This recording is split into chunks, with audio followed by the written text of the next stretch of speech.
Este vídeo alcançou mais de 5 milhões de visualizações em menos de um mês. E uma coisa que foi notada ao assistir esse vídeo foi que alguns ateus que debateram com o pastor Tassos não eram realmente ateus. De fato, muitas pessoas assistiram este vídeo, mas algo passou despercebido por muita gente. Esse debate de um cristão contra 25 ateus aconteceu no canal Foco. O cristão em questão era um pastor, e os demais ateus tinham que argumentar com o pastor sobre os temas que eram propostos ao longo do vídeo. Um dos primeiros participantes começa da seguinte forma: O cristianismo é responsável pelo avanço da humanidade. Bom, eu discordo completamente, absolutamente, pelo fato de que eu não acho que o cristianismo seja responsável pelo avanço da humanidade, muito pelo contrário. Existe algo de retrógrado nesse sentido. Eu confio muito na ciência, na verdade. De acordo com a nossa conversa com... Como foi visto, em determinado momento, esse participante fala que confia na ciência. Na verdade, esse argumento de confiar na ciência é um dos mais usados pelos ateus. Eles dizem confiar na ciência, como se ela fosse a prova da não existência de Deus, quando na verdade é o completo oposto. A complexidade e perfeição da criação mostram isso perfeitamente. As cores, Ana. Nosso olho enxerga 10 milhões de diferentes tonalidades de cor. O olho humano, que disseram que é mal feito, né, no darwinismo. A gente viu que não. 10 milhões de diferentes tonalidades de cor, porque a gente tem 3 cones nos nossos olhos, vermelho, verde e azul. O que o Sol emite? Luz branca. A luz branca, na realidade, é uma combinação de vermelho, azul e verde.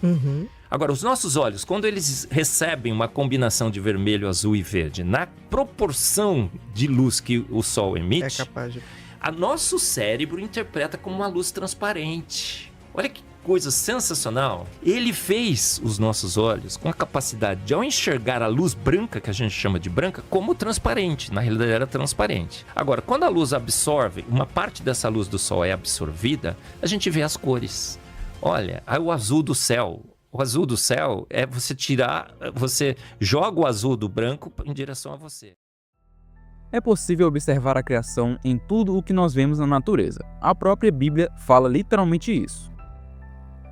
Os céus declaram a glória de Deus, o firmamento proclama a obra das suas mãos. Pois desde a criação do mundo, os atributos invisíveis de Deus, seu eterno poder e sua natureza divina têm sido vistos claramente, sendo compreendidos por meio das coisas criadas. De forma que tais homens são indesculpáveis, porque, tendo conhecido a Deus, não o glorificaram como Deus, nem lhe renderam graças, mas os seus pensamentos tornaram-se fúteis, e os seus corações insensatos se obscureceram. Até determinado momento, estava sendo debatido a existência de Deus e a veracidade da Bíblia. Mas, esse mesmo participante começa a falar sobre a igreja, nesse caso, a igreja feita por mãos humanas. E é claro, quando vamos falar sobre religiões específicas de vertente cristã, temos que nos atentar sobre o que é dito na Bíblia e o que essa religião ou instituição fala, para realmente saber o que é verdade, tendo sempre como base a Bíblia. Faz parte realmente do desenvolvimento da humanidade, porque a igreja ela força o não uso da camisinha, que é algo absurdamente necessário. Se tiver um estupro, por exemplo, a criança nascer, a igreja força com que a família fique com aquela criança, mesmo que seja indesejada. Desenvolvimento tem na sociedade em relação a isso, eu acho que é um retrógrado completo. A partir desse momento em diante, começou a se questionar e até blasfemar contra as ações de Deus, mostrando claramente que o que havia ali não era uma falta de fé por parte de alguns ateus, mas sim uma questão de não aceitar que Deus é soberano. Ai daquele que, sendo apenas um vaso de barro, se atreve a discutir com o seu Criador. Por acaso, a argila vai dizer ao oleiro: "Que é isso que você está fazendo? Essa vasilha não tem cabo?" Ai daquele que diz para seu pai: "O que você está pondo no mundo?" Comecei a ser ateu porque, assim, a minha avó, quando eu era criança, ela me levava para a igreja católica para acender vela e também me levava na Umbanda. Era uma religião freestyle, entendeu? Sincretismo, né? E aí eu não via aquilo se materializando nas nossas vidas de alguma forma. E eu fui crescendo e eu fui começando a questionar aquilo. E eu acabei sendo muito refém do materialismo das coisas. Então, assim, eu acabo me vendo como uma pessoa que realmente não tem fé nas coisas. Eu não tenho fé em coisas. Eu vejo resultados materiais das coisas e é nisso que eu acredito. Você busca as evidências. Exato. Os ateus costumam ser muito materialistas, por razões pessoais ou qualquer outro motivo, ou seja, eles precisam ver para crer. Isso, até certo ponto, pode ser bom, mas, a partir do momento em que se é usado pressupostos materialistas para algo que é imaterial, você se torna incapaz de entender a grandeza de Deus. E convenhamos, uma visão de mundo materialista é bem rasa. Como já foi dito antes, você olhar para a natureza e nem ao menos se questionar se algum ser superior criou tudo isso, realmente precisa de muita fé. Mais à frente se inicia outro tema. Sem Deus, não há motivo moral para condenar assassinato ou estupro. 1, 2, 3 e... O tema que está agora em questão é um fato por si só, tendo em vista que, sem o Criador, não há uma moral objetiva de nenhuma forma. Sem Deus, não temos. Com Deus, temos. Sim, Deus é a base, a fonte de toda moralidade. Graças à existência de uma fonte moral objetiva é que nós temos a dimensão do que é certo, errado, justo, injusto, bom ou mal. E como você pode dizer o que é certo e o que é errado? Tanto que as cruzadas dizem que todos lutaram ao poder de quê? De Deus. Estamos lutando em nome de Deus. Então, se o lado A... Como podemos ver, mais uma vez o participante em questão fala de ações humanas e não diretamente da Bíblia. O que alguns ateus não entendem é que todo homem é corruptível e pecador. Então, dizer que alguém cometeu algo absurdo usando a justificativa de que foi em nome de Deus, obviamente não significa que aquilo realmente foi feito para agradar a Deus. Um exemplo claro é a Inquisição Católica. Os responsáveis por ela diziam que tudo era feito em nome de Deus, mas basta observar o que realmente acontecia durante a Inquisição para perceber que aquilo não agradava a Deus, tendo como base a própria Bíblia, é claro.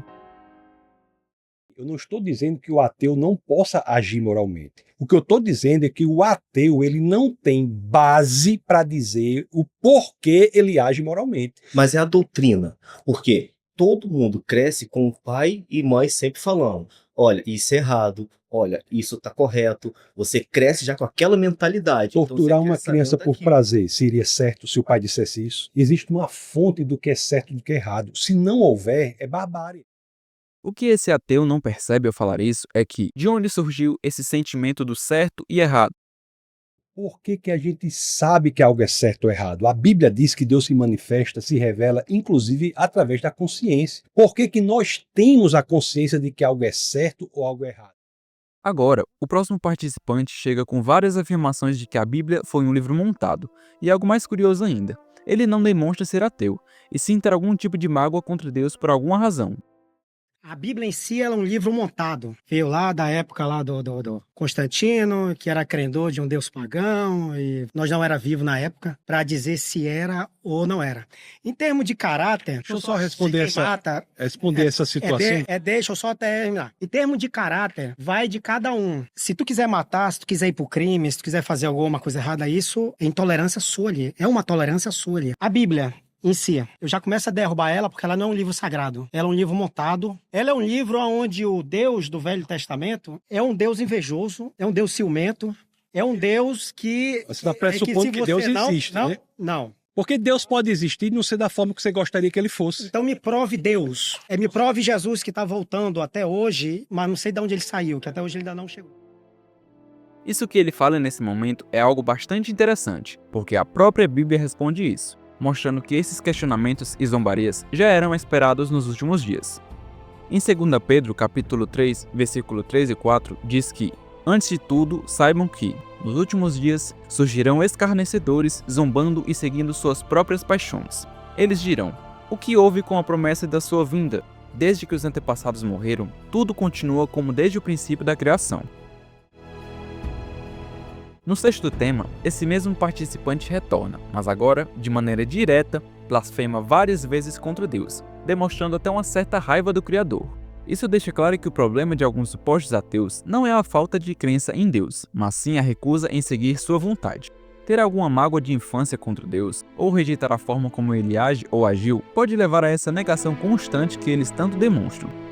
Sexto e último tema é: Deus criou o universo. Então, a minha pergunta é simples. Dentro da Bíblia, como vocês denominam ela assim um livro sagrado, que para mim ela não é, aonde o Deus do Velho Testamento, lá de Gênesis, é um Deus mentiroso, pagão. O tema é: Deus criou o universo? Isso, não, eu vou chegar lá. E um Deus assassino, né? E um Deus covarde, que como ele tem o poder, Ele é o majoritário. Para ele Ele ser pode tudo tirar isso- nossas Para ele vidas. ser tudo isso, Vamos cara, ficar de ele olho. tem que existir, Isso. cara. Como o próprio pastor mencionou, esse homem, ao mesmo tempo em que fazia várias afirmações dizendo que a Bíblia era um livro montado e que não era um livro sagrado, demonstrava uma postura de indignação e parecia não entender muito bem o Deus em que dizia não acreditar. E isso, realmente, é uma questão de tentar entender quem é Deus e não de não acreditar nele. Ainda no tema Deus criou o universo, esse último participante tem questionamentos bem fúteis. Na verdade, parecia mais uma brincadeira. Não é à toa que esse é um dos momentos mais assistidos desse vídeo. Seria bem prático e objetivo. Evidências. Me mostra seu Deus. Tem foto, tem alguma coisa registrada em cartório? A criação do universo é uma evidência. De quê? Da ciência? Sim, da ciência. O ateísmo não gosta da ciência? Outra coisa, viu? O universo não existe de qualquer forma. Você sabe que existem 122 características que são milimetricamente sintonizadas para que a vida na Terra seja possível? Sim, essas 122 características podem existir, mas nada me convence de que tem um Deus lá em cima, gente boa demais. Nesse momento, vemos claramente que, como ele disse, nada o convence de que há um Deus que criou tudo e que pode tudo. São Tomás de Aquino, certa vez, afirmou: "Para aquele que tem fé, nenhuma explicação é necessária. Para aquele sem fé, nenhuma explicação é possível." Ou seja, não importa quantas explicações ou evidências existam, um ateu que não está disposto a acreditar jamais acreditará, por mais provas que lhe sejam apresentadas. O que não faltam são evidências sobre a existência de Deus e a veracidade da Bíblia. Um exemplo são as mais de 63 mil referências cruzadas presentes em toda a Bíblia. Conexões entre diferentes versículos ou passagens que compartilham temas, ideias ou palavras semelhantes. Isso demonstra que seria humanamente impossível um livro apresentar tamanha coerência, com mais de 63 mil conexões internas, sendo que algumas dessas passagens foram escritas com mais de 1.400 anos de diferença entre si. E é claro, um fato que nenhum ateu pode negar é a existência de Jesus. Afinal, fora da Bíblia, houve vários escritores antigos que mencionaram Jesus. Muitos deles nem eram cristãos. Alguns o descreveram com desprezo, enquanto outros o retrataram como um homem sábio, chegando até mesmo a citar o momento de sua crucificação. Enfim, como já foi dito antes, o que não faltam são provas da existência de Deus, sejam elas observadas através da natureza, escritos antigos ou evidências arqueológicas. Dito isso, vimos ao longo desse vídeo como algumas pessoas que supostamente não acreditam em Deus demonstram em seus argumentos uma certa infantilidade, mostrando um ressentimento e rebeldia quanto à imagem do Criador. No fim das contas, a questão de ser ateu tem mais a ver com o espiritual de cada pessoa do que com evidências. Nesse outro vídeo, falo sobre o livro de Eclesiástico, um livro que foi tirado da Bíblia e que mais de 98% das pessoas não o conhecem. Obrigado por assistir até aqui e até a próxima.